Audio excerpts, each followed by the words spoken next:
If death is truly home, then why do some people come back? Music stops. Wind brushes past the lens. A bell chimes long and low. A loop begins. I died, quite literally. My body lay beneath twisted metal. My blood soaked into the snow. My wife and my son, the two I loved more than life itself, had gone before me. And then, I saw the light. I thought I had come home. But strangely, I was sent back, because someone still needed me. Not the doctors, not my family, not even God, but me, the self I had forgotten. My name is Lucas Walker, and I came back from the dead, not to tell a strange story, but to remind you of something simple. You may still be alive, but your soul may have been asleep for a very long time. Have you ever lived but felt like you were slowly dying, day by day? I wasn't a bad man. I never hit my wife, never yelled at my son. I went to work, came home on time, paid the insurance, walked the dog, shoveled snow off the roof. Sometimes I even fixed my son's toys. I was the kind of man people looked at and said, good father, decent husband. But inside I was empty. I loved Julia. I loved Caleb. But the way I loved wasn't what they hoped for. I loved without touch, loved without words, loved like I was holding a piece of fine porcelain, too afraid to touch it, for fear it might break. Because I myself, it was already broken. I used to believe in the light, in poetry, in painting, in sacred things, until the day my younger brother left this world without a single word. From that moment on, I went silent. I didn't cry. I didn't tell anyone. I simply built a prison of iron to lock away my feelings, and with them, my heart. Julia, my wife, was the only one who ever got close to the door. But over time, she grew tired of knocking on a door that never opened. I remember one evening in March, we were playing a game as a family. Share something you're grateful for. Julia said, I'm grateful that you're still here. Caleb said, I'm grateful Dad fixed my Lego spaceship. When it was my turn, I said just one thing. I'm thankful for this roof over our heads. That was it. After dinner that night, Caleb tugged at my sleeve. Dad, do you believe in angels? I stayed silent. I didn't know what to say. He looked at me, his dark eyes sadder than the night sky. I saw one. In a dream. The angel had curly blonde hair like Mom. You don't believe me, I know. He walked away, and I just stood there, like a cold, unmoving statue. I used to think that staying silent was the way to avoid hurting the people I loved. But the truth is, I hurt them with my silence. I never raised a hand against them. But I also never truly held my child close. Never looked my wife in the eyes and said, I need you. Never cried for anyone. Since I was 20 years old. Julia once said to me, her voice trembling after yet another unfinished conversation, I don't know how much longer I can stay. It feels like I'm living next to a soul that hasn't passed on. I replied, you're overthinking it. That sentence, it is one of the things I regret most in my life. Caleb ran out and handed me a drawing, an angel flying through the snow, holding a silent man in its arms. I gave a soft smile and said, it's beautiful, buddy. That morning, Julia said to me, we should visit my parents. It's been over 6 months. They miss Caleb. I simply nodded, expressionless. The truth was, I didn't like trips like that, the overly polite small talk, the questions no one cared to hear the answers to. Caleb, on the other hand, was thrilled. He dragged his suitcase, hopping around the house, singing some song about winter and candy. I sat on the porch, sipping my coffee, watching the snow fall in waves of white. Are you coming, Dad? Caleb asked, his eyes lighting up. Yes, I replied half-heartedly. I used to think I was a strong man until I stood powerless, watching my entire world fall apart and disappear into the deepest darkness, a place that felt like the end. But it was there that I truly began to live. I don't remember the exact moment the car lost control. I just remember Julia's soft laugh as Caleb played with his bread, the gentle look in her eyes through the rearview mirror, and then snow. Snow had been falling nonstop all morning. I hesitated before we left the house, but Julia said, my parents have been waiting so long. It's just a few hours, honey. I didn't want to go. Not because of the snow, but because of me. I was never good at playing the role of the gentle husband or the attentive father, especially in front of her family. I always felt like I didn't deserve them. But Julia was always patient, always loving. She never blamed me until everything disappeared. I heard the screeching of tires. Julia's scream was short, like a warning that didn't have time to form. A truck, out of control, came hurtling toward us from the opposite lane, its headlights bare lighting. Caleb let out a cry. Julia reached out instinctively to shield him. Then everything went black. When I opened my eyes, I had no idea where I was. There was a faint buzzing sound, like static electricity flickering, and the space around me felt weightless. I couldn't see my body. I couldn't hear my heartbeat. I couldn't feel my hands or feet, but I knew I still existed. Am I dead? I asked, but no sound came out. Only silence. Not a cold silence, but a warm one, as if I had just been embraced by an ocean of forgiveness. I floated, gently, without fear. There was a light in the distance, not blinding, but full of compassion. I couldn't take my eyes off it. It didn't call to me, but I knew I had to move closer. As I approached, I saw an endless field, a place where the light seemed to breathe. The grass was a glowing green, as if woven from memories. The flowers had no names yet in them. I saw Julia making tea in the morning, Caleb's laughter when I carried him on my shoulders. Where was I? And then, I heard the voice not through my ears, but echoing through every cell of my soul. Welcome home. I turned. In front of me was a being, not a shape, but pure light. And that light knew me. It didn't ask my name because it was the place where all names dissolved. I fell to my knees. Not out of fear, but because for the first time in my life, I felt fully in even the broken parts, the selfish parts, the wounded parts. And still I was loved. I didn't ask to return, but it or he allowed me to see. Not like watching a film, but reliving every moment I had ever lived, only this time through the eyes of others. I felt Julia's heart every time I walked away in silence. Felt the gentle but persistent ache as she tried to pull me out of the darkness I was trapped in. I saw Caleb see the sparkle in his eyes as he waited for me to pick him up, and saw how many times I looked away. I didn't know. I had hurt them that much, I whispered. The voice spoke again, this time like a hand gently resting on my shoulder. You don't need to know. You need to feel and forgive. I broke down in tears. I thought I had no tears left. But the soul has its way of weeping. And then from within the light, they stepped forward. Julia was still Julia. Her eyes held no sorrow, no blame, only comfort. Caleb came running, younger, like he was 3 years old. He threw his arms around me. I knelt, trembling. I whispered, I'm sorry, Caleb. But the boy simply said, Dad, I've always been here. Julia nodded. We don't disappear. We return. And you will too, just not yet. You're not angry with me? You don't need to be forgiven. You just need to love again. I was brought to an endless hallway, lined with countless doors. Each door led to a different version of me. If I had chosen to forgive, if I had chosen to love sooner, if I had chosen to leave the silence inside me behind, one door shone brighter than the rest. The being said, if you wish, you may stay. But if you choose to return to life as if every breath is a thank you.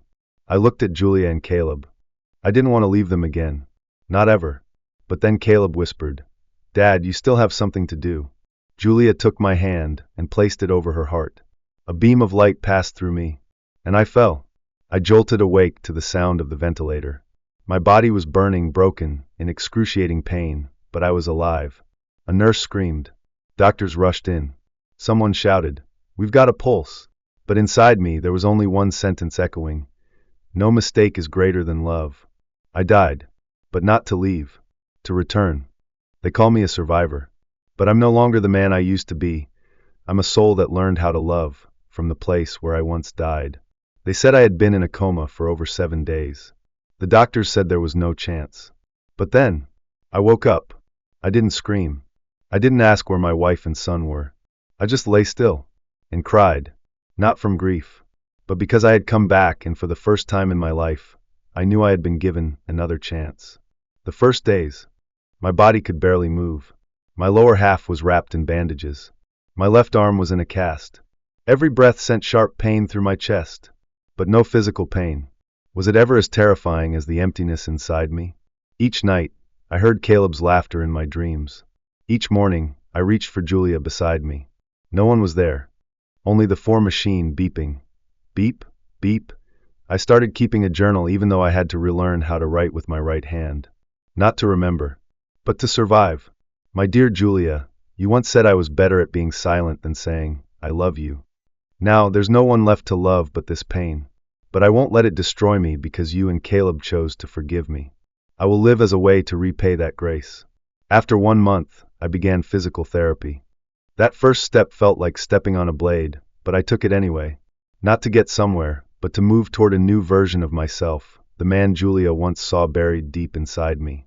I signed up for a gardening class at the hospital, a place where patients tended plants like they were tending to hope. I named my first potted plant Hope. Every morning, I sat quietly with it, whispering as if speaking to Caleb. I miss you, son. But don't worry, Dad's going to keep his promise. I began to open up. The therapist asked me, "Do you want to talk about the accident?" I nodded. But I didn't talk about the death. I talked about the light, about the voice with no form, yet filled with love, about what it felt like to see myself through someone else's eyes. The doctor cried. After that, the hospital invited me to speak to a group of late-stage cancer patients. I only meant to say a few words, but once I stood up, I couldn't stop. I spoke about Julia, about Caleb, about the hallway where I had to choose between the light and responsibility. I spoke about how there's no time left to love, if today were your last day. A woman stood up, leaning on her cane. My daughter died in an accident 5 years ago. I thought I'd never forgive myself. But when you said guilt is not divine, I finally understood I don't have to keep punishing myself to keep her memory alive. I wrote a small book titled, "If You Were a Puddle of Blood, I'd Still Love You." Words Caleb had said to me in the light. I didn't expect anyone to read it. But 6 months later, I received a letter from an 83-year-old woman in Texas. I read every word of your book as if I were reading my own heart. I lost my husband in 1964, and I've never forgiven myself for not reaching the hospital in time. Now I have only one wish left, to die in forgiveness. Thank you for giving me that gift. I folded the letter, and for the first time in a very long time, I truly smiled. A year after the accident, I moved to a small town near the mountains. No TV, no social media, just me in a humble wooden cabin where I plant seeds, write handwritten letters to those who feel lost, and serve as a spiritual guide for a support group of people grieving loved ones. I teach them how to revisit their memories. Through light, have you ever heard a voice from a place no one else could reach? I have, and I've carried it in every breath I take, since the day I lost my child. I still remember it, as if it happened just yesterday. The day Caleb left, snow covered the windshield in white. We were on our way to visit Julia's parents.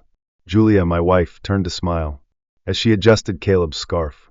I was at the wheel, never knowing it would be our final drive. When everything turned white, when the scream of metal tore through the silence, everything went still. And from that moment on, I survived, but the two most important people in my life did not. But the strange thing was, in the days when I could barely stand, I began to hear Caleb's voice. Not with my ears, but with my heart. It was soft like the wind, but clear, as if he were sitting right next to me. "Dad, I'm still here. Do you believe me?" I thought I was losing my mind, but the voice kept returning again and again like a song that refused to fade. He said to me, "Dad, stop blaming yourself. I was never angry at you. Not even for a second." I couldn't hold back my tears. Because for all these years, I had lived with a haunting weight. If I had taken a different road, if I had stopped for gas, if I had let Julia drive. But my son, a 7-year-old boy, spoke a language of compassion that most adults may never learn in a lifetime. "You did the best you could, and that is enough." He told me about the place beyond the light. A place with no walls, no ceilings, only light, soft as a mother's embrace. He said Julia was there too, still singing him to sleep. Not with words, but with melodies as gentle as the breath of heaven. He met souls without form. They didn't need words. A single touch was enough to understand. In that place, every emotion was felt through light. I listened, unable to imagine it. But what haunted me most was this. "I see you every night, Dad. Every time you curl up in the dark, I sit at the edge of your bed. I place my hand on your shoulder, even if you can't feel it. But I see you so clearly." I choked up. I remembered those sleepless nights, clutching the little shirt that still held the scent of my son. And when he told me he had heard me crying, it felt like my heart was being torn apart. Then he continued as if he didn't want me to sink too far into sorrow. "You know, Dad, over there, no mistake is ever permanent. There's no judgment, only love and light." He emphasized one thing. There's nothing to forgive because no one is truly guilty. Everything is part of a sacred order. We just can't understand while we're still on earth. But in the end, my heart was the only place that could truly confirm it. My son was telling the truth. Caleb said he was allowed to send a few dreams back. Once, I dreamed of a golden field stretching endlessly. Julia stood far in the distance, and Caleb came running toward me. He hugged me tight and said, "Dad, if you were a puddle of blood, I'd still love you." I woke up soaked in tears.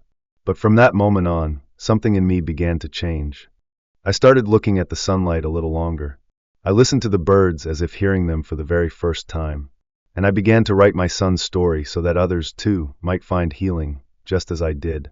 He also told me, "Every time you help someone in pain, a light over here grows brighter. Every time you forgive yourself, I get to be a little closer to Mom. And every time you say my name, even in silence, I hear it. I'm still living, but I'm no longer the man I used to be. I'm no longer the man who clenched his fists because he thought he had to be strong. I'm no longer the father, tormented by the past. I'm someone learning how to love again because of my son." Caleb once said one final thing before the dreams began to fade. "When the time comes someday, far from now, you'll come back here. And I'll run to the gate of light, shouting, 'Dad, I'm here.'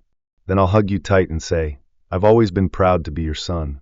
I'm no longer afraid of death, because I know beyond that door, my son is waiting. With light, with love, and with a promise that will never fade. Dad, don't live in the grave of your sorrow, because I'm blooming on the other side." One late autumn afternoon, I received a letter from another father. I lost my son because I was the one driving drunk that night. I was ready to end my life. But then I heard you say that the light doesn't judge. I cried for 3 straight hours. And for the first time in 4 years, I found the courage to write my son's name in a letter. I placed my hand over my heart. Caleb is still here. I don't live to go back to who I was. I live to become the light that my wife and son once saw in me, even when I had lost sight of it myself. Every morning, I light a candle in front of 2 small photos of Julia and Caleb. I don't pray. I simply say, "I'm living one more day to love for your part in his." Rebirth isn't about becoming someone new.